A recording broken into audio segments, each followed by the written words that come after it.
बात किया। एक कहानी के माध्यम से मैं आपको समझाना चाहता हूँ। क्या आप लोग समझने के लिए तैयार हैं? एक समय की बात है जब नारद भगवान, सभी लोग इतिहास में पढ़े हैं नारद भगवान, नारद जी, तो भगवान की उनका श्रेणी मिलता था क्योंकि वो भगवान से डायरेक्ट, विष्णु भगवान, शंकर भगवान जितनी शक्तियां थी सबसे वो नारद भगवान डायरेक्ट मिलते थे। तो नारद जी भ्रमण कर रहे थे, जा रहे थे, तो एक गांव में पंडाल लगा था, वहां पे सत्संग हो रहा था। भगवान का चर्चा होना सत्संग है, तो वहां बहुत साधु संत, बहुत सारे लोग बैठ के सत्संग सुन रहे थे। तो नारद जी को कान में वो बात गई तो बहुत अच्छा लगा। जब उनको अच्छा लगा तो भी वहां जगह देखकर बैठ गए और सत्संग सुन को उनको बड़ा मजा आया। भगवान की कथा थी तो किसको अच्छा नहीं लगेगा, और उनको अच्छा लगा और सुने और निकल गए। जब उनके जाने के बाद वहां के जो सेवादार रहते थे, सत्संग हाल के सेवादार, जहां जिस जगह पे वो बैठे थे उस जगह की मिट्टी खोदकर बहुत दूर फेंक आते थे। उनको कुछ बोलते नहीं थे, मिट्टी खोदकर फेंक आते थे। और नित्य नारद जी को ये अच्छा लगा तो रोज सत्संग सुनने चले जाते थे और रोज ये मिट्टी बाहर जाती थी। कोई व्यक्ति उनको, नारद जी को बता दिया कि आप आते हैं, सत्संग सुनते हैं, आपके जाने के बाद जहां आप बैठे रहते हैं वो मिट्टी खोद कर बाहर फेंक दिया जाता है, दूसरी मिट्टी लाके प्लेन कर दिया जाता है। तो नारद जी को ये बात समझ में नहीं आई। उन्होंने सेवाकारों से पूछा, गुरु महाराज जो सत्संग सुनाते थे उनसे पूछा, तो पता लगा कि आप गुरु ज्ञान नहीं लिए, निगुड़ा है। क्या है? निगुड़ा। जो ज्ञान नहीं लेता है वो निगुड़ा रहता है। तो बोले हमको चेला बनाओ। तो वहां जितने गुरु थे नारद जी को चेला नहीं बनाए। बोले मेरी औकात नहीं है आपको चेला बनाने की। तो बोले फिर गुरु कहाँ मिलेगा? बोले कि आप स्वयं नारायण भगवान से पूछिए। तो नारद जी ने और निकल पड़े, नारायण विष्णु भगवान के पास गए। तो आप पहुंचे तो बोले नारद जी नारायण नारायण बोलने लगे। तो बोले नारद जी बताइए क्या हाल है? बोले प्रभु सब हाल चाल ठीक है, हमारे एक बात समझ में नहीं आ रही। बोले क्या? बोले कि मैं एक जगह प्रभु का सत्संग सुना, वहां हमको बोले कि आप गुरु नहीं किए। तो बोले हाँ बात तो सही है, तुमने गुरु बनाया ही नहीं। तो बोले गुरु कहाँ मिलेगा? तो भगवान ने बताया जाओ नारद जी, सुबह जब उठना 4 बजे स्नान करने के लिए नदी में जाना, तो आपको गुरु, जो पहला व्यक्ति मिलेगा वही आपका गुरु होगा। समझ में आ रहा है दोस्तों? तो कहानी यहाँ तक की पहुंची, नारद जी बेसब्री सो गए, 4 बजे उठे। जब उठकर चलना गए, नदी की तरफ जा रहे थे, तो उनको एक मछुआरा दिखा। जाल कंधे पे रखकर भगा जा रहा था मछुआरा। तब नारद जी विस्मय में हो गए कि यार भगवान बोले हैं कि जो पहला व्यक्ति मिलेगा वही गुरु होगा, और ये मछुआरा के रूप में मिल रहा है। ये मेरा गुरु कैसे बन सकता है? ये मेरा गुरु। बहुत दिमाग लगाए मगर मजबूरी थी। अब भाई नारद जी पहुंचे हुए व्यक्ति थे, गुरु जो है मछुआरा दिखा, तो नारद जी शर्मवश गुरु के पैर पकड़े और बोले गुरु जी आप मेरे गुरु हैं, आप हमको ज्ञान दीजिए। तो गुरु जी बोले मैं मछुआरा हूँ, मेरे पास, मैं तो मछली पकड़ने का मेरा काम है, मैं कैसे आपका गुरु हूँ? बोले नहीं आप ही गुरु हैं। तो जिद करने लगे। तो वो मछुआरा ने जाल का धागा तोड़कर नारद जी को पहना दिया। बोले कि आज से तुम हमारे चेले हो गए। सही है कि नहीं? मगर नारद जी को विश्वास नहीं था। मगर बात थी कि विष्णु भगवान बोले थे जो पहला व्यक्ति मिलेगा वही आपका गुरु है। ठीक इसी तरीके से हमारे आपके बिजनेस में दोस्तों, जब हम लोग बिजनेस करते हैं, हो सकता है कि आप बहुत एजुकेशन हैं, अच्छे घरों से हैं, खाते पीते घरों से हैं, आपका गुरु गरीब है या अनपढ़ है, ऐसे आपके बीच में लोग मिलेंगे तो बहुत सारे लोगों को विस्मय होता है कि मेरे गुरु कैसे बन सकते हैं, इनकी बात मैं क्यों सुनूं, ऐसी तमाम दुविधा आपके बीच में आता है। क्योंकि दोस्त, गुरु शिक्षक एक होता है, गुरु होता है, भगवान का दर्शन जो कराता है वो गुरु होता है, जो रास्ता दिलाता है वो भी गुरु है। तो गुरु कई प्रकार के होते हैं और बिना गुरु का कोई ज्ञान होने वाला नहीं है, बिना गुरु का सफलता कहीं मिलने वाला नहीं है। ये बात ठोक के मान लीजिए, गांठ बांध लीजिए। यस या नो? क्या आप लोग तैयार हैं? तो नारद जी ने गुरु बना लिया मगर उनके दिल की शांति नहीं हुई। फिर कहा गए विष्णु भगवान के पास। जब विष्णु भगवान के पास उन्होंने गए और पहुंच गए तो विष्णु भगवान ने पूछा, क्या आपको गुरु मिला? बोले, प्रभु गुरु तो मिला मगर लेकिन, जैसे लेकिन लगाए, जैसे लेकिन लगाया और तुरंत विष्णु भगवान ने नारद भगवान को श्राप दे दिया, तुम नरक भोगोगे नारद जी। तुमने गुरु के ऊपर जोरदार ताली बजाइए, जोरदार।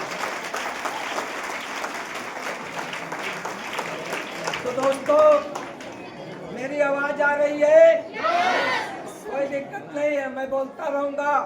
तो दोस्तों, नारद भगवान को श्राप मिल गया। नारद भगवान बहुत गलती माने कि प्रभु मुझे माफ किया जाए, मेरी भूल थी कि मैंने अपने गुरु के ऊपर शंका किया।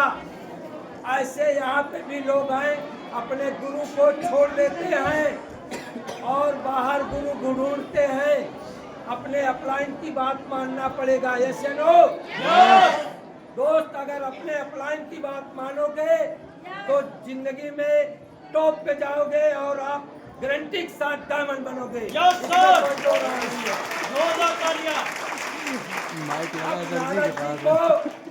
परेशानी हो गई नरक भोगने का, बोले मैं श्राप वापस नहीं कर सकता। अब आपको नरक से छुटकारा दिलाएगा तो आपका गुरु। यस या नो? तो नारद जी ने अपने गुरु को ढूंढा, कई दिन गुरु मिले नहीं, नदी नदी नदी नदी ढूंढ रहे और गुरु जब मिले तो पैर पकड़ के 1 घंटा रोए। और गुरु बड़ा दयालु होता है, अगर चेला कहीं चला गया और लौट के आ जाए, गुरु का पैर पकड़ ले तो गुरु माफ कर देता है। गुरु में एक क्वालिटी है कि नहीं? आप कितना गलती कर दो, अगर आप अपनी गलती को एहसास कर लो, मान लो, तो कौन ऐसा गुरु नहीं है कि आपको माफी ना दे? देगा कि नहीं? देगा। मगर आप पकड़े रहेंगे तो माफी नहीं मिलेगी। तो नारद जी से सारी बात दास्तान बताए और रोए गाए तो गुरु ने सारा उनको क्रिया बता दिया। गुरु दयालु है, सारी बात है बताए। मैं प्रभु आपको शंका किया, आपके ऊपर मैंने उंगली उठाया। तो फिर नारद भगवान गए, बोले जाओ प्रभु से बोलो कि नरक स्वर्ग बना के दिखाएं, जाओ। और जब नरक स्वर्ग बनाएंगे तो तुम उसमें लौट जाना कपड़ा उतार के। बोले ठीक है। गए नारद जी, बोले गुरु मिला प्रभु?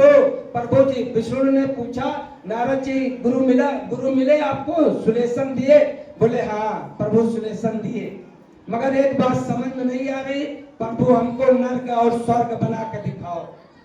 तो डंडा लेके नर्क बनाए, स्वर्ग बनाए। जैसे नर्क बनाए और नर्क में लेटने, ऐसे लौटने लगे। तो बोले नारद जी क्या कर रहे हो? बोले प्रभु वो भी नर्क आपका बनाया हुआ, ये भी नर्क बनाया हुआ, मैं नर्क भोग रहा हूँ। तो बोले यार, गुरु ने देखो, जिस गुरु को ऊपर तुमने शंका किया, 1 मिनट में तुमको उद्धार कर दिया। मेरी औकात, प्रभु बोल रहे, विष्णु भगवान बोल रहे, मेरी ताकत नहीं थी तुमको बचा लेना, मगर तुम्हारे गुरु की ताकत थी, तुमको बचा लिया। तो मेरे भाई, मेरे बहनों, गुरु की इज्जत करोगे, गुरु मानो, चाहे जिस रूप में आपका गुरु है। जैसे मछुआरा के रूप में नारद जी को गुरु मिला, वैसे आपको, आपके अंदर एजुकेशन है, आप पावरफुल है, समझदार है। आपका गुरु अनपढ़ होगा या महिला होगा या लड़की होगा या किस कंडीशन में, मगर गुरु तो गुरु। गुरु की बात मानते जाओ, आप सफलता की सीढ़ी चढ़ जाओगे। गारंटी के साथ में दावे के साथ कहता हूं। समझ में आ रही है? चंद बातों में मैं बात रखना चाहता हूं। अभी पूरा बात संपूर्ण नहीं हुई। अपलाइन, गुरु और अपलाइन में अंतर है। अपलाइन कौन है? अपलाइन जो आपका श्रेष्ठ गुरु हो जाता है, वो अपलाइन है। अपलाइन का मतलब मूर्ति के समान होता है। जैसे हम लोग भगवान की मूर्ति को पूजा करते हैं, वैसे अपलाइन। तो एक समय की बात है, 1 मिनट में मैं बात रखूंगा क्योंकि समय नहीं है, मुझे पता है। तो एक गधा था और एक आदमी था। शंकर भगवान की मूर्ति, उस गधा के ऊपर कपड़ा पड़ा, खूब बढ़िया झालर रोलर टांग कर रस्सी से बांध के मूर्ति रख लिए, और गधा को वो आदमी ने रस्सी पकड़ के गांव गांव, ठेला ठेला, दुकान दुकान, फल फ्रूट के पास जाता था। तो लोग मूर्ति को देख कर नमस्कार करते थे, गधाओं को केला खिला देते थे, आदमी को भी केला फल फ्रूट देते थे, पैसा देते थे। गुरु चेला, गधा और मालिक का खूब जीवन अच्छा चल रहा था कि नहीं? क्योंकि शंकर भगवान की मूर्ति थी, खूब मजा आ रहा था। तो ऐसे कुछ बहुत दिन दोनों का पेट चल रहा था। एक दिन गधा को अहंकार आ गया। क्या आ गया? अहंकार। जैसे आपका अपलाइन आपके साथ है तो आपका काम चल रहा है, आपको लोग भी नमस्कार कर रहे हैं, आपका लेवल बदल रहा है, आपका चेक बन रहा है, तो बहुत सारे लोगों को घमंड हो जाता है, ईगो हो जाता है। तो अपलाइन गुरु दोनों भूल जाता है। तो गधावा को समझ में आया कि यार नमस्कार लोग मुझे करते हैं, केला मुझे देते हैं, ये जो हमारा मालिक है ये फालतू पैसा खा रहा है, ये हमारे बदौलत इसका पेट चल रहा है। तो एक दिन गधा सनक गया, तो क्या किया, वो झटक पटक के रस्सी उस्सी तोड़ के कूद लोट लाट के उड़ती मूर्ति कपड़ा सपड़ा सब झटक पटक के निकल गया अकेले। अब अकेले क्या होता है, ऐसे बहुत सारे लोग अपलाइन को बेवकूफ समझते हैं, पागल समझते हैं। अपलाइन सब जानता है, एक एक रत्ती बात जानता है। आपका दिमाग आ गया तो आप सोचे कि हम स्मार्ट होंगे, स्मार्ट बनिए। कौन चाहता नहीं कि मेरा बेटा स्मार्ट न रहे, मगर वहीं से उठ के खड़े हो। तो बहुत सारे लोग ज्ञानी लोग होते हैं, 2 4 10 20 की टीम बन जाती है, 50 की टीम बन जाती है, तो अकड़ू ईगो आ जाता है, घमंड आ जाता है। अपलाइन और गुरु दोनों भूल जाता है। समझ में आ रहा है? तो गधाओं निकल पड़े, क्योंकि गधा को पता था कि मैं कर रहा हूं, मेरे वजह से केला मिलता है, मेरे वजह से सेब मिलता है, मेरे वजह से पैसा मिलता है। इसी तरीके से कुछ लोग टीम वाले हैं, उनको लगता है कि मेरे वजह से सीनियर का चेक बन रहा है, मेरे वजह से पैसा कमा रहे हैं। अरे भाई गलती मत करो, बिल्कुल गलती ना करो। सीनियर की वजह से तुमको पैसा मिल रहा है, अपलाइन की वजह से तुमको लेवल मिल रहा है। काहे से आप उल्टा क्यों काम कर रहे हो? तुम्हारे वजह से कुछ नहीं मिल रहा, सिर्फ आप साथी हैं। क्या है, आपको गाइडलाइन मिल रही है, जैसे बोला जा रहा है उससे कर रहे हैं। आगे चलते हैं, गधा का क्या हाल होता है, सुनना चाहते हो? तो गधाऊ गए, एक घर के सामने गए, बहुत देर खड़े थे, तो उनको लगा कि कोई देखा ना हो, तो वहां से आवाज किए, चीपो चीपो किए। तो मालिक ने दरवाजा खोला, तो निकला, देखा, तो गधाऊ सोचे कि गया है कुछ लाले, तो गया इतना बड़ा लाठी लेके आया, लाठी डंडा, और लेके इनका पीटअप शुरू करे। तो गधाओं को समझ में नहीं आ रहा है कि कांड क्या है, कौन सा कांड हो रहा है। तो अच्छा कोई बात नहीं, बोले होगा, ये आदमी नहीं समझता है। फिर गए फल वाले के पास, उसने जो रेड़ी पे नीचे डंडा नहीं रखता है, उसमें से निकाला, फिर दौड़ा लिया, बहुत मारा, और दिन भर मार खाते रहे, कहीं कुछ नहीं मिला। इतना मार खाए कि बेकार हो गया था गधा, क्योंकि उसने मालिक को खो दिया, गुरु को खो दिया, अपलाइन जो शंकर भगवान की मूर्ति बैठी थी उसको भी हटा दिया। अब उसको कहीं कुछ मिलने वाला नहीं है। इसी तरीके से यहाँ पे बहुत सारे लोग गलती करते हैं दोस्तों। अपने अपलाइन का उंगली पकड़ के रखना, अपने गुरु का हाथ पकड़ के रखना, जो बोलता है बिना सोचे विश्वास करके आप काम करिए। अगर आपका लेवल ना बदले, आपकी गाड़ी ना आए, आपका घर ना बदले, आपकी जिंदगी ना बदले, तो मैं इस बात के दावे के साथ कहता हूं सब कुछ बदलेगा, सब कुछ बदलेगा दोस्त, सब कुछ। और दोस्तों बहुत सारे लोग यही गलती करते हैं, उनको वो गोला हो गए, फुटबॉल जानते हो, फिर उनको किक मिलती है, कोई दूसरे कंपनी में चला जाता है, वो लात मारता है, कोई इसको मारता है, कोई कहाँ मारता है, जिंदगी भर लात खाता रहेगा, कोई ओहदा नहीं पाएगा, कोई लेवल नहीं पाएगा, क्योंकि रूट प्योर इंडस्ट्री है। इसलिए जो लोग बड़े भाग से रूट प्योर में आ चुके हो, रूट प्योर का दामन थाम लो, कसम खा लो। मैं कहता हूँ 4 साल में नहीं डायमंड बनोगे तो 10 साल में डायमंड बनोगे कि नहीं, करोड़पति बनोगे कि नहीं। अरे यार अपने जीवन में करोड़पति बन जाओ। मुझे याद है कि यहाँ पे जितने लोग, मैं तो जिंदगी में मर के जन्म लेता तो भी करोड़पति नहीं बन पाता, मगर रूट प्योर में सन 2027 में डायमंड बनूंगा, करोड़पति बनूंगा, आप लोगों को डायमंड बनाऊंगा। 7 साल 5 साल के नीचे हर आदमी डायमंड बनेगा, हर आदमी बनेगा, ये मेरा विश्वास करिए, गांठ बांध लीजिए। तो दोस्तों मैं यही बताना आपको चाहता हूँ कि अपने अपलाइन, अपने गुरु, अपनी टीम को भी आप सेवा करिए।